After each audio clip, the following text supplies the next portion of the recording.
Hello friends, आज मैं आपको एक्सप्लेन करने जा रहा हूँ एक बहुत ही प्यारी रोमांटिक हॉरर कॉमेडी मूवी जिसका नाम है माय चिलिंग रूममेट। इस मूवी में स्टोरी दिखाई गई है एक लड़की सेरी की जिसके पास ये पावर है कि वो भूतों को देख सकती है। पर फिर एक दिन उसकी मुलाकात एक ऐसे भूत सॉन्जी से होती है जिसे वो फिजिकली छू पा रही थी। और क्योंकि ऐसा पहली बार हो रहा था कि वो किसी भूत को छू पा रही थी, इसीलिए सेरी को लगने लगता है कि सॉन्जी अभी मरा नहीं है। और इसी वजह से सेरी और सॉन्जी का भूत साथ मिलकर ये पता लगाने की कोशिश करने लगते हैं कि एक्चुअल में सॉन्जी के साथ हुआ क्या था और उसकी बॉडी कहाँ है। पर प्रॉब्लम ये है कि सॉन्जी के भूत को अपने पास्ट के बारे में कुछ याद नहीं है। तो अब क्या सेरी और सॉन्जी का भूत सॉन्जी के पास्ट के बारे में पता लगा पाएंगे या नहीं, और उसी दौरान इन दोनों के प्यार कैसे होता है, ये जानने के लिए आपको देखना होगा इस प्यारी रोमांटिक कॉमेडी मूवी को। तो ज्यादा टाइम ना वेस्ट करते हुए चलिए इस मूवी का एक्सप्लेनेशन शुरू करते हैं। मूवी की स्टार्टिंग में हमारी लीड कैरेक्टर सेरी सो के उठती है तो उसके सामने एक बच्चे का भूत होता है, जिसे देखकर सेरी बोलती है, बच्चे सुबह हो चुकी है, तुम्हें यहाँ नहीं होना चाहिए। ये सुनकर उस बच्चे का भूत वहाँ से गायब हो जाता है। जिसके बाद सेरी अपने पार्ट टाइम जॉब पे जाती है तो सेरी अपने ओनर से बोलती है, कल रात मुझे नींद तो अच्छे से आई पर मुझे एक बहुत ही बुरा सपना आया। ओनर बोलती है, क्या ये वही सपना है जो तुम्हें हमेशा आता है? सेरी बोलती है, हाँ ये वही सपना है। ओनर बोलती है, इसीलिए तो मैं तुमसे कहती हूँ तुम मेरे साथ आकर रहो। सेरी बोलती है, अगर मैं आपके साथ रहने लगूंगी तो आप भी मेरे सपनों की वजह से परेशान हो जाएंगी। जिसके बाद उनके कैफे में दो कस्टमर आते हैं और पास के ही बेंच पे बैठ जाते हैं। पर तभी सेरी उन दोनों के पास जाती है और बोलती है, सॉरी आप यहाँ नहीं बैठ सकते हैं, ये सीट रिजर्व है। ये सुनकर वो दोनों कस्टमर उस सीट से उठ जाते हैं। तभी ओनर सेरी से पूछती है, क्या हुआ, तुमने उन दोनों कस्टमर को वहाँ से उठा क्यों दिया? सेरी बोलती है, वहाँ वो बैठा है। ओनर बोलती है, अच्छा तुम्हारा कस्टमर। जिसके बाद सेरी घोस्ट कस्टमर के पास जाती है और उससे ऑर्डर पूछती है। तो घोस्ट कस्टमर उससे बोलता है, मैं किसी का इंतजार कर रहा हूँ, एक बार अगर वो आ गई तो मैं आपको ऑर्डर दे दूंगा। और सेरी और घोस्ट को बात करते हुए देखकर ओनर बोलती है, मैंने पहले भी बहुत बार इसे भूतों से बात करते हुए देखा है, पर फिर भी पता नहीं क्यों मुझे ये देखकर गूज़बम्स आने लगते हैं। जिसके बाद उस भूत की फीमेल फ्रेंड उसके सामने आके बैठती है। तभी ओनर सेरी से पूछती है, क्या हुआ, क्या बोला उस भूत ने? सेरी बोलती है, वो जो भूत वहाँ बैठा है उसे अभी तक ये नहीं पता है कि वो मर चुका है। ज्यादातर भूतों के साथ यही होता है, उन्हें पता ही नहीं चलता है कि वो मर चुके हैं और इसीलिए वो सभी अभी भी वो करना चाहते हैं जो वो मरने से पहले करना चाहते थे। और समझाने के बाद जब सेरी रेस्टोरेंट से घर जाने वाली होती है तभी एक हाई स्कूल लड़की का घोस्ट उसके ऊपर अटैक करता है। और तभी अचानक से एक हैंडसम घोस्ट आकर उस लड़की के भूत को रोक देता है। जिसके बाद वो हाई स्कूल लड़की तुरंत वहां से गायब हो जाती है और उसे गायब होता हुआ देखकर वो हैंडसम घोस्ट बोलता है, ये क्या था, वो ऐसे गायब कैसे हो सकती है? पर तभी सेरी उस हैंडसम भूत के कंधे पे हाथ रखती है तो वो ये देखकर हैरान हो जाती है कि वो इस भूत को छू पा रही थी। और अपने कंधे पर सेरी का हाथ देखकर वो घोस्ट बोलता है, तुम ये क्या कर रही हो? जिसके बाद सेरी उस घोस्ट को बताती है कि वो मर चुका है। पर ये सुनकर वो घोस्ट बोलता है, तुम ये क्या बकवास कर रही हो, मैं और मर गया हूँ। सेरी बोलती है, सभी भूतों को ऐसा ही लगता है, उन्हें पहले पहले पता ही नहीं चलता है कि वो मर चुके हैं। वो भूत बोलता है, तुम्हें क्या लगता है तुम कुछ भी बकवास करोगी और मैं सुनता जाऊंगा? बिल्कुल नहीं। ये बोलकर वो वहां से चला जाता है और आधे रास्ते में जाकर वो एक कपल से टकराता है और टकराने के बाद वो डिस्कवर करता है कि सच में वो कपल उसे देख नहीं पा रहे थे। इसीलिए वो दोबारा सेरी के पास जाता है और बोलता है, तुमने सही बोला था, मैं मर चुका हूँ, पर तुम मुझे कैसे देख सकती हो और बाकी सब लोग मुझे क्यों नहीं देख पा रहे हैं? मुझे ऐसा कुछ बताओ जिसकी वजह से मुझे बाकी लोग भी देखने लगे। मुझे अभी अपने जिंदगी में बहुत कुछ करना है, मेरी ये कोई उम्र थोड़ी ना है मरने की। चलो मुझे बताओ ऐसा मैं क्या करूं कि बाकी लोग भी मुझे देखने लगे। सेरी बोलती है, मेरे पास ऐसा कोई तरीका नहीं है और बहुत लेट हो चुकी है, मुझे जाना है। ये बोलकर सेरी वहां से जाने लगती है पर वो घोस्ट उसका हाथ पकड़ लेता है और बोलता है, तुम ऐसे नहीं जा सकती हो, तुम्हें मुझे बताना होगा। सेरी बोलती है, छोड़ो मुझे दर्द हो रहा है। ये सुनकर वो घोस्ट सेरी का हाथ छोड़ देता है और सॉरी बोलता है। तभी सेरी बोलती है, चलो बाहर चल के बात करते हैं, कैफे बंद करने का समय हो गया है। जिसके बाद हमें वो दोनों सेरी के घर पे दिखाए जाते हैं। तभी सेरी बोलती है, तुम्हारी परेशानी क्या है, तुम मुझे फॉलो करते करते मेरे घर कैसे पहुंच गए? घोस्ट बोलता है, मैं कर भी क्या सकता हूँ, सिर्फ तुम ही हो जिससे मैं बात कर सकता हूँ। सेरी बोलती है, ये तुम्हारी परेशानी है। घोस्ट बोलता है, मुझे रहने दो ना यहाँ, मैं कुछ नहीं करूंगा। सेरी बोलती है, मैं कुछ नहीं जानती हूँ, ये मेरा घर है, यहाँ से निकलो। ये बोलकर वो घोस्ट को धक्का देने लगती है। तभी घोस्ट चिल्लाकर बोलता है, मैं जाऊं तो जाऊं कहां, मेरे पास रहने के लिए कोई जगह नहीं है। पर इस कन्वर्सेशन को यहीं रोककर हमें एक कंपनी की बोर्ड मीटिंग दिखाई जाती है, जहां कंपनी का वाइस प्रेसिडेंट अपने स्टाफ से पूछ रहा होता है, सेल्स डिपार्टमेंट के हेड जी चैन का कुछ पता चला? वो स्टाफ बोलता है, नहीं सर, हमने उन्हें ढूंढने की बहुत कोशिश की पर वो नहीं मिल रहे हैं। वाइस प्रेसिडेंट बोलता है, क्या हम लोगों को पुलिस को इन्फॉर्म कर देना चाहिए, क्योंकि जी चैन को गायब हुए लगभग 48 घंटे हो चुके हैं। स्टाफ बोलता है, पर सर ऐसा करने करने से हमारी कंपनी की मार्केट में नेगेटिव इमेज बन जाएगी। हम थोड़े दिन तक और इंतजार कर लेते हैं। वाइस प्रेसिडेंट बोलता है, तो बैठे क्या हो, जाके सोनजी चैंग को ढूंढो, नहीं तो चेयरमैन बहुत ज्यादा गुस्सा हो जाएंगे। जिसके बाद हमें मीटिंग रूम के बाहर का सीन दिखाया जाता है, जहाँ चेयरमैन कंपनी के मैनेजिंग डायरेक्टर से बोलते हैं, क्या तुम्हें सोनजी का कुछ पता चला? मैनेजिंग डायरेक्टर बोलती है, नहीं सर, पर आप चिंता मत करिए, हम उन्हें हर जगह ढूंढ रहे हैं, वो जल्दी मिल जाएंगे। चेयरमैन बोलते हैं, मैंने अपने बड़े लड़के को भी ऐसे ही खो दिया था और अब सोनजी के साथ भी ऐसा ही हो रहा है। मैनेजिंग डायरेक्टर बोलती है, अभी हमें सोनजी के बारे में ऐसा कुछ नहीं पता चला है, इसीलिए आप ऐसी वैसी बातें मत सोचिए। चेयरमैन बोलते हैं, तुम सही बोल रही हो, प्लीज मेरे बेटे को ढूंढ दो। ये बोलकर चेयरमैन वहाँ से चले जाते हैं। जिसके बाद हमें सेरी और सोनजी का भूत साथ में दिखाए जाते हैं। तभी सेरी बोलती है, ये ठीक नहीं है, तुम मेरे साथ ऐसे नहीं रह सकते हो। सोनजी बोलता है, पर क्यों नहीं, मैं तो सिर्फ एक भूत हूँ और वैसे भी मेरे पास जाने के लिए कोई जगह नहीं है, और इसके ऊपर से मुझे मेरे पास्ट के बारे में भी कुछ याद नहीं है कि मैं कौन हूँ, कहाँ से आया हूँ, मेरा नाम क्या है। और वैसे भी तुम चिंता मत करो, तुम मेरे टाइप की नहीं हो, इसीलिए मैं ऐसा वैसा कुछ नहीं करूंगा, इसलिए मैं तुमसे विनती कर रहा हूँ, मुझे यहाँ रहने दो। सेरी बोलती है, अच्छा ठीक है, तुम यहाँ रह सकते हो। ये बोलकर वो वहाँ से चली जाती है और उसके जाने के तुरंत बाद ही बहुत सारे घोस्ट उस कमरे में आ जाते हैं और वो सभी घोस्ट सोनजी को डराने लगते हैं, जिसकी वजह से सोनजी बेहोश हो जाता है। जिसके बाद वो सीधा सुबह उठता है तो उसके बेड के पास 3 घोस्ट होते हैं और वो तीनों घोस्ट सोनजी को देखकर बोलते हैं, ये कितना क्यूट है, पर सोनजी उन तीनों को अवॉइड करके वहाँ से चला जाता है और सेरी को खोजने लगता है। तभी वो देखता है हेरी सोफा पर हॉल में सो रही है। ये देखकर वो बोलता है, ये यहाँ क्यों सो रही है? ये बोलकर वो सेरी को उठाने के लिए आगे बढ़ता है, पर तभी एक ग्रैंड माँ का घोस्ट वहाँ आकर उसे रोक देती है और बोलती है, ये बेचारी बहुत ज्यादा थक जाती है, इस बेचारी को हर रात नरक से गुजरना पड़ता है क्योंकि पूरी रात सभी तरह के घोस्ट इसे हॉन्ट करते हैं। सोनजी बोलता है, क्या सेरी को हर रात भूत ऐसे ही डराते हैं? तभी एक और घोस्ट वहाँ आकर बोलती है, तुम चिंता मत करो ओपा, उसे इन सब की आदत हो चुकी है। तभी एक मेल घोस्ट वहाँ आकर फीमेल घोस्ट से बोलता है, तुम उससे लगभग 50 साल ज्यादा बड़ी हो, तुम उसे ओपा कैसे कह सकती हो? वो औरत बोलती है, कोई भी लड़का जो हैंडसम हो वो मेरे लिए ओपा है। तभी सोनजी बोलता है, मुझे भूख लग रही है। ग्रैंडमा बोलती है, क्या बोला तुमने, तुम्हें भूख लग रही है? ऐसा कैसे हो सकता है? अच्छा चलो मुझे बताओ, कल रात तुमने जो भूत देखा था वो कैसी थी? सोनजी बोलता है, कल रात मैं सपने में एक सुनसान रास्ते में था, तभी मेरे सामने एक चुड़ैल आई जिसके आईबॉल्स नहीं थे। ग्रैंडमा बोलती है, क्या उसने तुमसे कुछ कहा? सोनजी बोलता है, हाँ उसने मुझसे कहा, ये तुम्हारी जगह नहीं है, तुम यहाँ से चले जाओ। मैंने आज से पहले इतना डरावना कुछ नहीं देखा था। और ग्रैंडमा और सोनजी के कन्वर्सेशन की वजह से सेरी उठ जाती है और बोलती है, तुम दोनों किस बारे में बात कर रहे हो? ये सुनकर ग्रैंडमा सोनजी से बोलती हैं, देखो तुम्हारे वजह से वो बेचारी जाग गई, तुम थोड़ी धीरे नहीं बोल सकते थे। ये सुनकर सोनजी सॉरी बोलकर वहाँ से चला जाता है। तभी ग्रैंडमा सेरी से बोलती हैं, उस लड़के ने सपने में उसे देखा, इसका मतलब वो चुड़ैल वापस आ गई है। ये सुनकर सेरी बहुत ज्यादा टेंस हो जाती है। जिसके बाद सेरी सोनजी को बाहर लेके जाती है और बोलती है, अपने आसपास देखो और अपने पास्ट के बारे में याद करने की कोशिश करो। सोनजी बोलता है, तुम क्या बोल रही हो, मुझे कुछ सुनाई नहीं दे रहा है। सेरी बोलती है, तुम ये क्या मजाक कर रहे हो? सोनजी बोलता है, मैं सच बोल रहा हूँ, मुझे कुछ भी सुनाई नहीं दे रहा है। तभी वहाँ ग्रैंडमा अपीयर होती हैं और बोलती हैं, अब तुम पूरी तरह से घोस्ट बन चुके हो। ये बोलकर वो सोनजी को जोर से धक्का देती हैं, जिसकी वजह से सोनजी पास ही चल रहे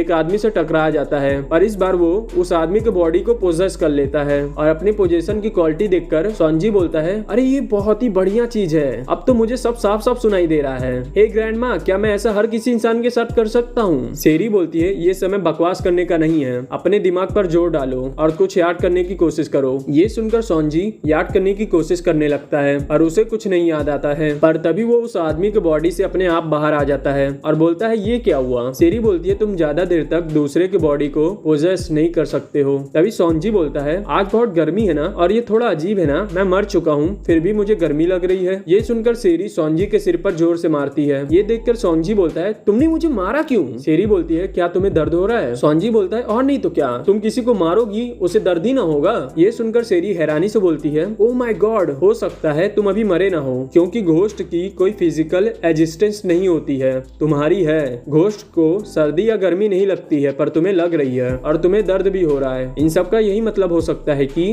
तुम अभी तक पूरी तरह से मरे नहीं हो। अब तुम्हें और भी जल्दी अपनी याददाश्त वापस लानी होगी ताकि तुम वहां जा सको जहां तुम बिलोंग करते हो। ये सुनकर सोनजी बहुत जगह जाकर अपनी याददाश्त वापस लाने की कोशिश करता है और बहुत कोशिश करने के बाद भी उसे कुछ भी याद नहीं आता है, इसीलिए वो रोड पर बैठकर रोने लगता है। तभी सेरी उसके पास आती है और उससे बोलती है, तुम्हें खुद पर इतना जोर डालने की जरूरत नहीं है, सब ठीक हो जाएगा। पर तभी सोनजी को याद आता है कि किसी ने उसे बेहोशी का इंजेक्शन लगाकर कार के सामने ढकेल दिया था और ये याद करने के बाद सोंजी सेरी को बताता है कि उसकी मौत एक्सीडेंट की वजह से हुई थी। जिसके बाद अगले सीन में मैनेजिंग डायरेक्टर और वाइस प्रेसिडेंट साथ में दिखाए जाते हैं। तभी वाइस प्रेसिडेंट मैनेजिंग डायरेक्टर से पूछते हैं, सोंजी का कुछ पता चला? मैनेजिंग डायरेक्टर बोलती है, नहीं। और आपका क्या आप उसे ढूंढ रहे हैं? वाइस प्रेसिडेंट बोलता है, मैं उसे बहुत ज्यादा ढूंढ रहा हूँ। मैनेजिंग डायरेक्टर बोलती है, पर आपके चेहरे को देखकर तो नहीं लग रहा है कि आप उसे ढूंढने की जरा से भी कोशिश कर रहे हैं। वाइस प्रेसिडेंट कुछ बोल पाता उससे पहले ही एलिवेटर खुल जाता है और मैनेजिंग डायरेक्टर वहां से चली जाती है। जिसके बाद अगले सीन में सोंजी सैड होकर बैठा होता है। तभी सेरी उसके पास आती है और बोलती है, निराश होने की कोई जरूरत नहीं है, कभी कभी ये अच्छा होता है कि आपको पुरानी बातें याद ना आए। सोंजी बोलता है, पर वो क्यों? सेरी बोलती है, एक दिन है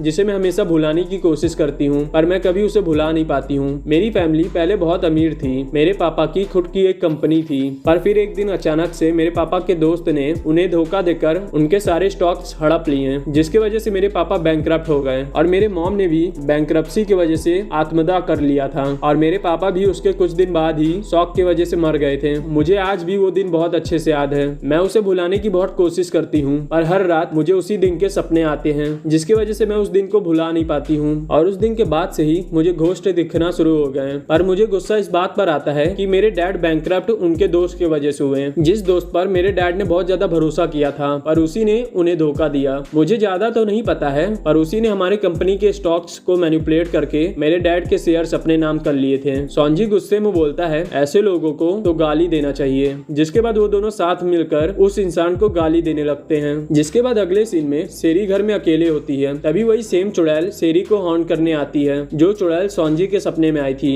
और वो चुड़ैल सेरी को हॉन्ट करने के बाद उसे पोजेस करने वाली होती है। और तभी अचानक से सोंजी वहां आकर उस चुड़ैल को रोक देता है, जिसके वजह से वो चुड़ैल तुरंत वहां से गायब हो जाती है और उस चुड़ैल के डर से सेरी बेहोश हो जाती है। इसीलिए सोंजी सेरी को बेड पे लेटाता है और बेड पे लेटाने के बाद ग्रैंडमा वहां आती है और सोंजी को बताती है कि सेरी के बॉडी का टेम्परेचर बहुत ज्यादा गिर रहा है। जब भी पोजेशन की प्रोसेस फेल हो जाती है तो इंसान की बॉडी के साथ ऐसा ही होता है। सोंजी बोलता है, मैं सेरी के लिए क्या कर सकता हूँ? ग्रैंडमा बोलती है, बस उसके पास रहो। ये बोलकर ग्रैंडमा वहां से गायब हो जाती है। और ग्रैंडमा के गायब होने के बाद सोंजी सोचने लगता है, सेरी की जिंदगी कितने सारे मुसीबतों से भरी हुई है। पहले उसने बचपन में ही अपने पेरेंट्स को खो दिया और अब उसे ये घोस्ट हर समय परेशान करते रहते हैं। जिसके बाद हमें सुबह का सीन दिखाया जाता है। तभी सेरी उठती है तो ग्रैंडमा और उनके बच्चों के घोस्ट बोलते हैं, अच्छा हुआ कि तुम उठ गई, हमें लगा कि तुम उठोगी नहीं। सेरी बोलती है, मैं यहाँ क्यों सो रही हूँ? घोस्ट बोलते हैं, तुम भूल गई क्या? तुम पूरे 2 दिन तक बेहोश पड़ी थी जब से उस चुड़ैल ने तुम्हें पोजेस करने की कोशिश की है। तभी सेरी बेड के दूसरे तरफ देखती है तो वहाँ सोंजी फ्लोर पे लेटा होता है। इसीलिए वो घोस्ट से पूछती है, ये फ्लोर पर क्यों लेटा है? ग्रैंडमा बोलती है, ये बेचारा पूरे 2 दिन तक तुम्हारे साथ यहीं बैठा रहा और तुम्हें बाकी घोस्ट से बचाता रहा। अच्छा ठीक है सेरी, हम लोग यहाँ से चलते हैं, तुम थोड़ा आराम कर लो। ये बोलकर वो सभी घोस्ट वहाँ से चले जाते हैं। जिसके बाद अगले सीन में मैनेजिंग डायरेक्टर को एक फोन आता है और फोन में उसे सामने वाला आदमी बताता है उसे सोंजी मिल गया है। ये सुनकर मैनेजिंग डायरेक्टर जल्दी से हॉस्पिटल जाती है और सोंजी को कोमा में देखकर रोते रोते बोलती है, सोंजी देखो तुम्हारी बहन यहाँ आ गई है,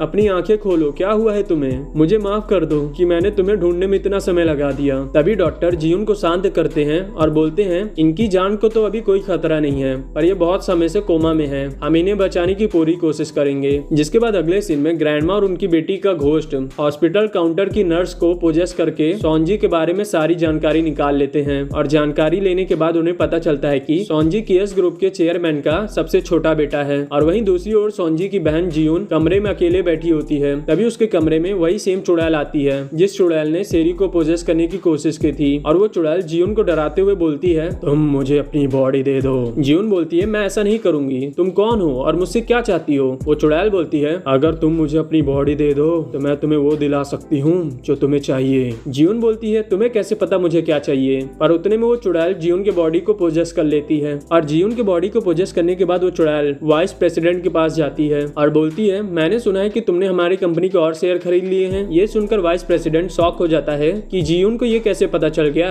कि उसने कंपनी के और शेयर खरीद लिए हैं। और उसके चेहरे को देखकर जियून बोलती है, तुम्हें शॉक होने की कोई जरूरत नहीं है, तुमने कोई गैर कानूनी काम थोड़ी न किया है, इसीलिए मैं अब तुमसे सीधे सीधे बोल रही हूँ, तुम वो स्टॉक्स मेरे नाम कर दो। वाइस प्रेसिडेंट बोलता है, मैं भला ऐसा क्यों करूंगा? ये सुनकर जियून मैनेजिंग डायरेक्टर का हाथ मरोड़ देती है और बोलती है, अगर तुम नहीं चाहते हो कि तुम्हारे साथ भी वही हो जो सोंजी के साथ हुआ है तो चुपचाप वो शेयर्स मेरे नाम कर दो। मैनेजिंग डायरेक्टर बोलता है, इसका मतलब तुमने ही सोंजी के साथ वो किया है। ये सुनकर जियून दोबारा उसका हाथ जोर से मरोड़ देती है। इसीलिए वाइस प्रेसिडेंट दर्द में बोलता है, छोड़ो, मुझे बहुत ज्यादा दर्द हो रहा है। ये सुनकर जियोन उसका हाथ छोड़ देती है और बोलती है, तुम्हारे पास अगले हफ्ते तक का समय है, चुपचाप इस कॉन्ट्रैक्ट पे साइन कर देना, समझे। ये सुनकर जियोन वहां से चली जाती है और उसके जाने के बाद वाइस प्रेसिडेंट उस एनवेलप को खोलता है तो उसमें स्टॉक ट्रांसफर एग्रीमेंट होता है। जिसके बाद अगले सीन में ग्रैंडमा और उनके बच्चे आपस में डिस्कस कर रहे होते हैं कि सेरी को सोंजी के रियल आइडेंटिटी के बारे में बताएं या नहीं। तभी सेरी वहां आ जाती है और बोलती है, तुम लोग मुझसे कुछ छुपाने की कोशिश कर रहे हो क्या।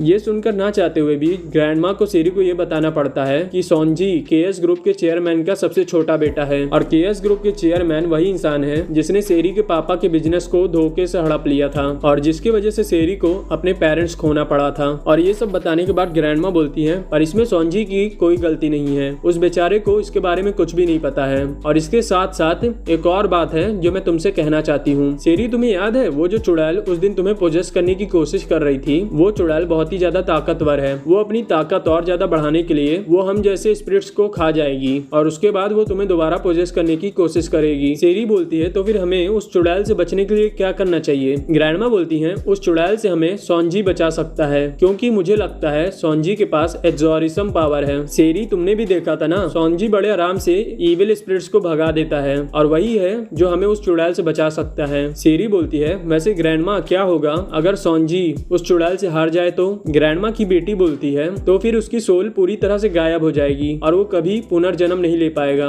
ग्रैंडमा बोलती है, तुम उसकी चिंता मत करो, जब सोंजी उस चुड़ैल से लड़ेगा तब तुम इस स्पिरिट बॉक्स को यूज कर सकती हो। यह स्पिरिट बॉक्स किसी के भी सोल को पूरी तरह से ट्रैप कर सकता है। और ये सभी बातें सोंजी भी सुन लेता है जो वहीं पास में झाड़ियों के पीछे रहता है। वहीं दूसरी ओर वाइस प्रेसिडेंट जियोन को फोन मिलाकर बोलता है वो स्टॉक ट्रांसफर एग्रीमेंट पर साइन नहीं करेगा, उसे जो करना है वो कर ले। ये सुनकर जियोन वाइस प्रेसिडेंट के पास जाती है और बोलती है, तुम साइन करो या ना करो, वैसे भी तुम मरने वाले हो, इसीलिए अच्छा होगा कि तुम मरने से पहले मुझे वो स्टॉक ट्रांसफर कर दो। और क्योंकि जियोन की आवाज बहुत ही ज्यादा डरावनी थी इसीलिए वाइस प्रेसिडेंट डर के बोलते हैं, अरे मैं तो वैसे भी तुम्हें स्टॉक देने वाला था पर इस बेवकूफ ने मना कर दिया था। वाइस प्रेसिडेंट का एम्प्लॉय बोलता है, सर आप झूठ क्यों बोल रहे हैं। ये सुनकर जियोन उस एम्प्लॉय से बोलती है, मार डालो इसे। और ये सुनकर वो एम्प्लॉय बहुत ज्यादा शॉक हो जाता है और बोलता है, सॉरी मैम, मैंने सुना नहीं, आपने क्या कहा। जियोन बोलती है, मैंने कहा मार डालो इसे। वो एम्प्लॉय बोलता है, पर मैम मैं ऐसा नहीं कर सकता हूँ, वो हमारे वाइस प्रेसिडेंट हैं। पर तभी वो चुड़ैल उस एम्प्लॉय के बॉडी को कंट्रोल करने लगती है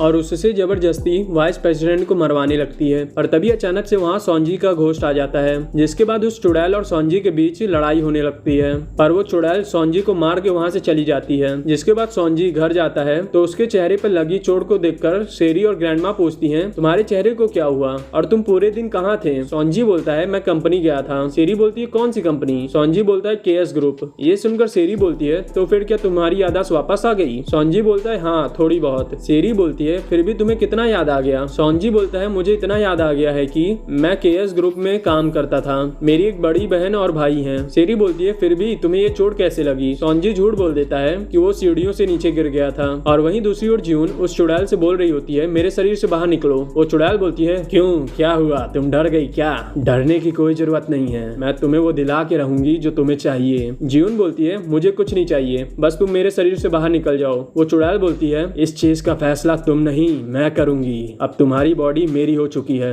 जिसके बाद अगले सीन में सेरी सो रही होती है और सोंजी उसके पास बैठा होता है और उस पार्क वाले बात की वजह से बोलता है, इसका मतलब वो इंसान मेरे ग्रैंडपा थे जिसने तुम्हारी जिंदगी बर्बाद की। मैं तुम्हें सब कुछ दोबारा वापस कर दूंगा, मैं तुम्हारे पापा की कंपनी तुम्हें वापस दिला कर रहूंगा, चाहे जो भी हो जाए। ये बोलकर वो वहां से चला जाता है और उसके जाने के बाद हम देखते हैं कि सेरी जाग रही होती है और उसने सोंजी की सारी बात सुन ली थी। जिसके बाद सेरी कैफे जा रही होती है पर तभी एक आदमी उसे किडनैप कर लेता है और लकली ग्रैंडमा का बेटा सेरी को किडनैप होते हुए देख लेता है और इसीलिए वो जल्दी से जाके सोंजी और ग्रैंडमा को सेरी के किडनैपिंग के बारे में बताता है। जिसके बाद सेरी हमें एक कमरे में रस्सी से बंधी हुई दिखाई जाती है और उसके सामने सोंजी की बहन बैठी होती है और जियोन को देखकर सेरी बोलती है, तुम कौन हो, मेरे साथ ऐसा क्यों कर रही हो। एक मिनट, मैंने तुम्हें कहीं देखा है, तुम तो केएस ग्रुप की मैनेजिंग डायरेक्टर हो ना, इसका मतलब तुम सोंजी की बहन हो। तभी जियोन के अंदर से चुड़ैल बोलती है, तुम्हें क्या लगता है मैंने तुम्हें यहाँ किस लिए लाया है। पर चुड़ैल इसके आगे कुछ और बोल पाती उससे पहले ही जियोन अंदर से अपने बॉडी को टेक ओवर करने की कोशिश करने लगती है और ये देखकर चुड़ैल बोलती है, ये सही समय नहीं है तुम्हारे बाहर आने का, चुपचाप अंदर चली जाओ। जियोन चुड़ैल के अंदर से बोलती है, पहले मुझे वो दो